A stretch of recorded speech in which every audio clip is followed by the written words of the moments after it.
Hello everyone, and welcome to DelftStack.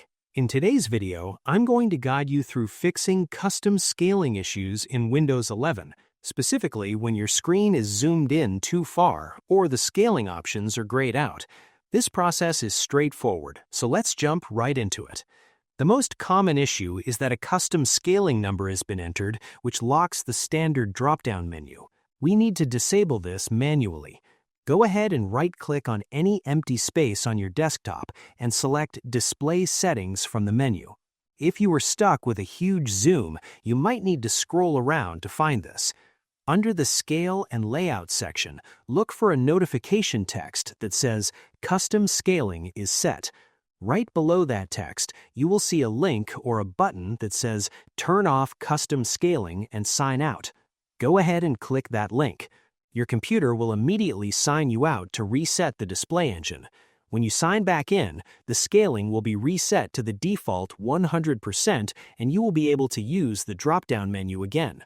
Now that we have regained control, let's make sure we set the scale correctly so things don't look blurry.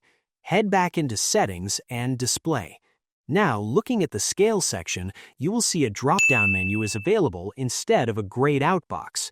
Click the drop-down and always try to select the option that has Recommended next to it. This is usually 100% or 125% depending on your monitor size.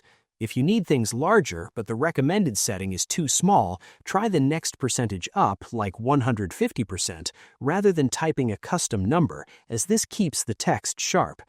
If your screen is zoomed in so much, like 500%, that you physically cannot click the Turn Off button we used in Step 1, we have to use the registry to force a reset.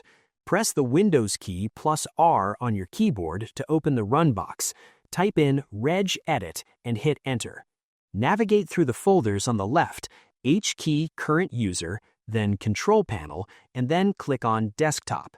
On the right side, look for a file named LogPixels.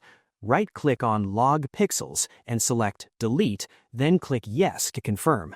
Next, find Win8DPI Scaling in the same list. Double-click it and change the value data to 0, then click OK. Now restart your computer immediately. When it boots back up, your scaling will be forced back to the factory default 100% and you can see your screen again. And that's it. You have successfully fixed your scaling issues and restored your screen to a usable size. I hope you found this guide helpful. If you did, please give this video a thumbs up, share it with your friends, and subscribe to the channel for more tutorials. Thanks for watching and take care.